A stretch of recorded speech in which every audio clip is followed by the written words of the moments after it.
Hello दोस्तों, नमस्कार। कैसे हैं आप लोग? देखिए, जैसे आप जानते ही हैं, मैं कुछ ना कुछ ज्ञान देने के लिए ही आती हूँ। ये बात आप सही है। बहुत दिनों से मेरे मन के अंदर एक बात चल रही थी। जैसे इस समय नगर निगम जो है डॉग लाइजेशन का काम कर रहा है, कुत्तों की इस समय नसबंदी की जा रही है। तो प्लीज़ आप लोग भी थोड़ा सा सहयोग कीजिए नगर निगम को। देखिए, जैसे मेरे दरवाजे पे 5 कुत्ते बैठते थे, तो अभी नगर निगम आके उनको ले गया है। उनमें से 4 वापस वो रिलीज़ भी कर गए हैं, लाइजेशन करके उनको मतलब प्रॉपर ट्रीटमेंट देने के बाद कुछ दिन वो रखते हैं, उसके बाद वो वापस कर देते हैं। उसमें से एक डॉग नहीं आया था, क्योंकि मैं तो उनको रोज़ खाना देती हूँ, तो मैं उनको हर डॉग को नाम से पहचानती हूँ और उनको मैं पर्टिकुलरली एक-एक डॉग को पहचानती हूँ। तो मैंने उनसे कहा, भैया मेरा एक ब्लैक डॉग नहीं आपने रिलीज़ किया है। तो कहने लगे, नहीं हमने उसे कहीं और नहीं छोड़ा है, अभी एक्चुअली वो ठीक नहीं हुआ है, ठीक होगा तो हम आप ही के वहीं छोड़ देंगे जहाँ से हमने उसको उठाया था। तो छोड़ गए हैं, अभी 1-2 दिन हो गया है उसको।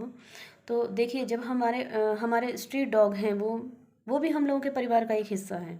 और मेरा तो एक नियम है कि मैं 2 रोटी उनके लिए रात को, सुबह तो खैर मुझे भी टाइम नहीं मिलता है, हर आदमी की अपनी एक प्रॉब्लम्स होती है, हर आदमी को ऑफिस जाना है और भी कई काम करने हैं। लेकिन हाँ, रात को जब मैं रिलैक्स होती हूँ, मैं रात को खाने के साथ रोज़ मैं उनको रात को 2 रोटी ज़रूर बनाती हूँ, बहुत मोटी मोटी सी। और उनको दूध में डाल के तोड़ के बाहर, घर के बाहर चबूतरा बना है। एक्चुअली मेरे हस्बैंड ने एक चबूतरा बनवाया है, उसके नीचे उन्होंने डॉग्स के लिए एक पत्थर, नाली के ऊपर पत्थर रखवा करके, और उनको जो है बोरा गरम कबाड़ी वाले से कह के बोरे वोरे अवेलेबल करा दिए, वहीं वो बैठे रहते हैं। 4-5 डॉग्स हैं, तो उनको मैं रोज़ खाना देती हूँ। और उनमें से 5 डॉग्स हैं, 5 में से जो भी भूखा होता है वो आके खा लेता है। सब तो नहीं खाते हैं, कभी 2, कभी 3, कभी 1, तो वो लोग खा लेते हैं आकर के। प्लीज़ देखिए, इस समय ठंड का प्रकोप बढ़ रहा है, स्ट्रीट डॉग्स बेचारे ठिठुरते रहते हैं ठंड में। थोड़ा सा हम लोग, ज़्यादा नहीं, थोड़ा सा प्रयास तो हम लोग कर ही सकते हैं। ज़्यादा नहीं, आप 1 रोटी दीजिए, मैं ये नहीं कहती आप 2 रोटी दीजिए, आप 1 रोटी दीजिए। अगर रोटी भी नहीं बना सकते हैं तो प्लीज़ 1 बन तो आप उसको दे ही सकते हैं खाने के लिए।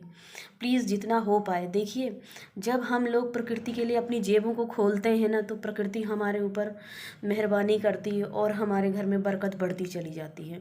माँ अन्नपूर्णा का हम लोगों को आशीर्वाद मिलता चला जाता है। लगता है कि हम खिला रहे हैं, लेकिन आपके घर में इतना अन्न होगा कि आप 1 नहीं, 2 नहीं, कई लोगों को खिला पाएंगे, कई जीव जंतुओं को खिला पाएंगे। देखिए, हमको प्रकृति के साथ साथ चलना है। ये आप जान रहे हैं कि पेड़ पौधों के बिना हम भी जी नहीं पाएंगे। ये आपने कोरोना में देखा है कि इतना कोरोना फैला कि आदमी सांस के लिए तरस गया, आदमी को सांस नहीं मिली। ये बताइए, उसके लिए दोषी कौन है? हम ही लोग दोषी हैं ना। हम लोगों ने पेड़ पौधे काट दिए हैं, और ऊपर से हम लोग पेड़ पौधे, घर में छोटे मोटे पेड़ पौधे भी नहीं लगाते हैं। कहते हैं हम लोगों के पास वक्त ही नहीं है। अरे वक्त नहीं है तो माली लगाइए, कुछ और करिए, कुछ ऐसा अरेंजमेंट कीजिए कि जो छाया में रहने वाले पेड़ हैं उन्हीं को लगा लीजिए। कुछ तो लगाइए घर में, कुछ तो कीजिए। अगर खुद नहीं कर सकते तो माली लगा सकते हैं, कुछ और तो कर सकते हैं। और उस गार्डनिंग इतना बड़ा, इतना महंगा शौक़ नहीं है जितना लोग उसको समझते हैं। और जीव जंतुओं के बिना हम लोग रह नहीं पाएंगे, क्योंकि कुछ लोग कहते हैं ना कि ये लोग तो, इनका हम लोगों को क्या काम है, इनका समाज में क्या काम है इन जीव जंतुओं का? ये बताइए। वो आपसे अगर ये नहीं कहते कि इन इंसानों का क्या काम है, तो आप उनको क्यों, उनके उनके अस्तित्व पे आप क्वेश्चन मार्क लगाने वाले होते कौन हैं? ये आप बताइए। ये जवाब आप मुझे मत दीजिए, ये प्रकृति को दीजिएगा। जब एक भयंकर रोग धरती पे होने लगेंगे, धीरे धीरे लोग मरने लगेंगे, तब आपको ये समझ में आएगा। इसलिए प्लीज़, पहले के लोगों की तरह धर्म करिए, कर्म करिए, अच्छे कर्म भी करिए और धर्म भी करिए साथ साथ। और प्लीज़ जीव जंतुओं को खाना पीना देते रहिए। हो सकता है कहीं ना कहीं, मैंने तो ये सोचा है कि मैं जीवित रहूँगी, मैं इन जीव जंतुओं की ही सेवा करती रहूँगी। मैं शुरू से करती हूँ, ऐसी बात नहीं है। और मेरा तो खैर केस ही बहुत क्रिटिकल है, मैं कभी बहुत डिटेल में बताऊँगी इसके बारे में। तो इसलिए प्लीज़, जो है स्ट्रीट डॉग हैं उनको खाना वाना देते रहिए। देखिए, हम प्रकृति से हैं, प्रकृति हमसे नहीं है।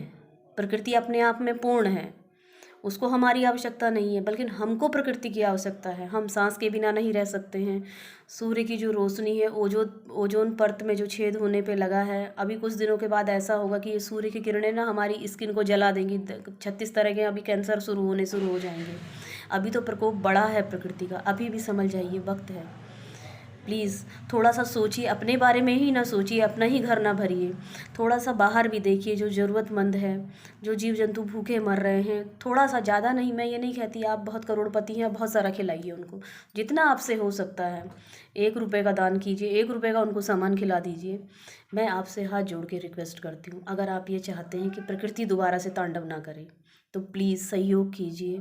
और नगर निगम को उनके प्रयासों में जो उन्होंने इस समय कुत्तों की नसबंदी का वो किया है, और एंटी रेबीज जो उनको वैक्सीनेशन हो रहा है उसमें थोड़ा सा सहयोग कीजिए। हो पाए तो डोनेट कीजिए, ना कर पाएँ तो प्लीज़ उन्हीं को थोड़ा सा खाना खिला दीजिए कुत्तों को। तो मैं यही सब कहने आई थी। एक्चुअली मैं बहुत ज़्यादा इमोशनल हो जाती हूँ, अगर मेरी कोई बात बुरी लगी हो तो मैं उसके लिए क्षमा प्रार्थी हूँ। और मिलते हैं नेक्स्ट वीडियो में। बाय दोस्तों।